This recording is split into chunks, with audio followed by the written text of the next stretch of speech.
Atos, capítulo 5. Mas um homem chamado Ananias, com a conivência da esposa Safira, vendeu uma propriedade e guardou parte do valor da venda para si. Em seguida, entregou o restante aos apóstolos como oferta. Mas, inesperadamente, Pedro lhe disse: Ananias, como você permitiu que Satanás o levasse a mentir ao Espírito Santo, escondendo parte do dinheiro da venda da propriedade? Antes de vendê-la, tudo era seu. Depois que a vendeu, poderia ter gastado o dinheiro como quisesse. Como foi cair nessa armadilha? Você não mentiu aos homens, mas a Deus. Assim que ouviu essas palavras, Ananias caiu morto, e todos os que ouviram a conversa ficaram apavorados. Em seguida, alguns jovens levaram o corpo e o sepultaram. Passadas não mais de 3 horas, chegou a esposa dele, sem saber o que havia acontecido. E Pedro lhe perguntou: Diga-me, essa oferta foi o preço total da sua propriedade? Sim, foi esse o preço, ela respondeu. Pedro prosseguiu: O que a levou a ser conivente nessa conspiração contra o Espírito do Senhor? Os homens que sepultaram seu marido estão para chegar e você será a próxima. Mal ele pronunciou essas palavras, ela caiu morta. Quando os jovens chegaram, encontraram o corpo da mulher que foi carregado e sepultado ao lado do corpo do marido. Nesse tempo, a igreja inteira e todos os que tomaram conhecimento do fato sentiram um respeito profundo por Deus. Eles perceberam que com Deus não se pode brincar. O trabalho dos apóstolos resultou em muitos sinais da parte de Deus entre o povo. Coisas maravilhosas aconteceram. Eles se reuniam regularmente no templo, no pórtico de Salomão, e a harmonia entre eles era notável. Mas ainda que os admirasse, o povo hesitava em unir-se a eles. Apesar disso, o número dos que passaram a confiar no Senhor aumentava sempre, homens e mulheres vindos de todos os lugares. Eles chegavam a deixar os doentes na calçada sobre macas, esperando que fossem tocados pela sombra de Pedro quando ele passasse. Multidões vinham das cidades ao redor de Jerusalém, trazendo os enfermos, e todos eram curados. Sentindo-se afrontados com tudo isso, o sacerdote principal e seus aliados, principalmente os saduceus, entraram em ação.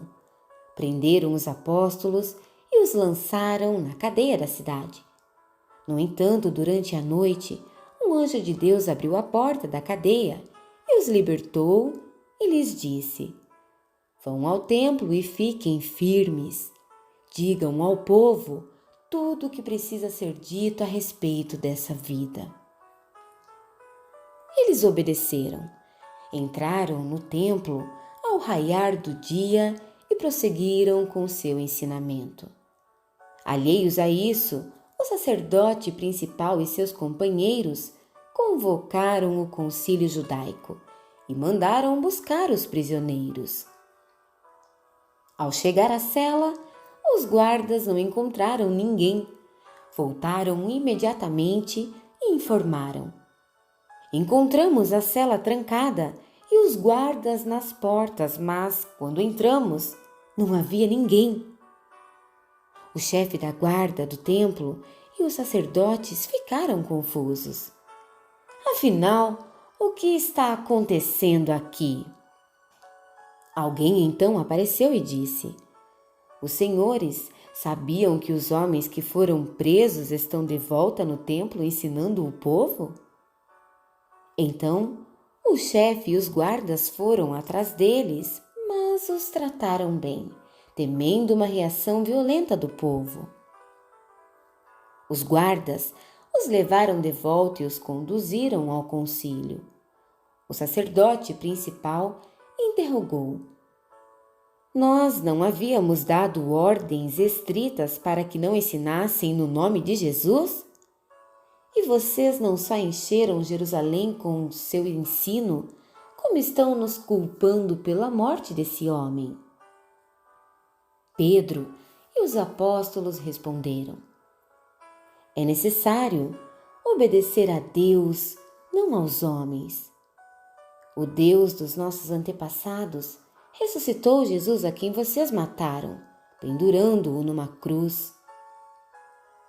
Mas Deus o levou para as alturas, ao seu lado, o príncipe e salvador, para dar a Israel o dom de uma vida transformada e de pecados perdoados. Nós somos testemunhas dessas coisas. O Espírito Santo, que Deus concede aos que a Ele obedecem, confirma cada detalhe. Quando ouviram isso, as autoridades ficaram furiosas, quiseram matá-los ali mesmo.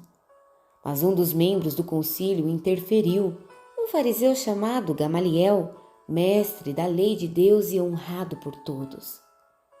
Ele ordenou que os homens se retirassem da sala por um momento e fez este pronunciamento: Caros israelitas, cuidado com o que pretendem fazer a esses homens. Não faz muito tempo, Teudas fez grande estardalhaço, alegando ser alguém, e conseguiu 400 seguidores. Ele foi morto, seus seguidores foram dispersos e nada aconteceu. Depois, na época do censo, Judas, o Galileu, apareceu e arrebanhou alguns homens. Ele também fracassou e seus seguidores se dispersaram por toda a parte. Portanto, digo a vocês, tirem as mãos desses homens, deixem-nos em paz. Se o projeto deles é algo meramente humano, irá fracassar. Mas se é de Deus, não há nada que possamos fazer. E é melhor que vocês não sejam flagrados lutando contra Deus. O argumento os convenceu. Eles chamaram os apóstolos de volta. Após mandarem açoitá-los, eles os advertiram a não falar no nome de Jesus e os expulsaram dali. Os apóstolos saíram do concílio exultantes por terem a honra de ser maltratados por causa do nome, e não perderam um minuto sequer. Todos os dias estavam no templo e nas casas ensinando e pregando a respeito de Cristo Jesus. Atos, capítulo 6. Nesse meio tempo, enquanto o número de discípulos crescia bastante, surgiu certo ressentimento entre os crentes de fala grega, os helenistas, contra os crentes de fala hebraica, porque as viúvas gregas estavam sendo discriminadas na distribuição diária de comida. Os 12 convocaram uma reunião dos discípulos e disseram: Não é certo que abandonemos nossa responsabilidade na pregação e no ensino da palavra de Deus para administrar a assistência aos pobres. Por isso, amigos, escolham 7 homens dentre vocês em quem todos confiem e que sejam cheios do Espírito Santo e de bom senso, e lhes designaremos essa tarefa. Assim, continuaremos com a tarefa de que fomos incumbidos, oração e anúncio da palavra de Deus. A comunidade concluiu que era uma grande ideia, então escolheram Estevão, homem cheio de fé e do Espírito Santo, Filipe, Prócoro, Nicanor, Timão, Pármenas, Nicolau, convertido ao judaísmo de Antioquia.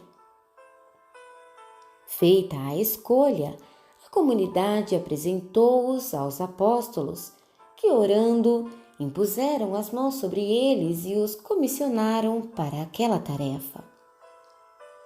A palavra de Deus prosperava.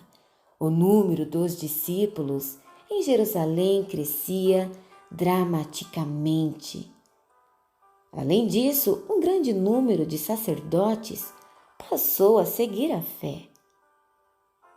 Estevão, cheio do poder e da graça de Deus, realizava obras maravilhosas entre o povo, sinais inconfundíveis de que Deus estava entre eles.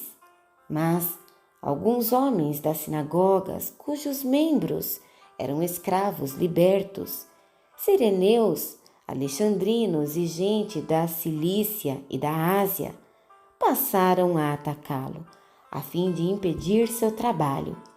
Entretanto, eles não eram páreo para a sabedoria e a força com que Estevão falava. Por isso, subornaram homens para que dissessem a seguinte mentira: nós o ouvimos amaldiçoar Moisés e Deus. A denúncia incitou os ânimos do povo, de seus líderes e dos mestres religiosos. Eles agarraram Estevão e o levaram perante o concílio. Apresentaram testemunhas subornadas que diziam: este homem não para de falar contra o lugar santo e contra a lei de Deus. Até o ouvimos dizer que Jesus de Nazaré destruiria este lugar e que daria fim a todos os costumes instituídos por Moisés. Os membros do concílio olharam para Estevão e não conseguiram mais tirar os olhos dele, porque seu rosto parecia o rosto de um anjo.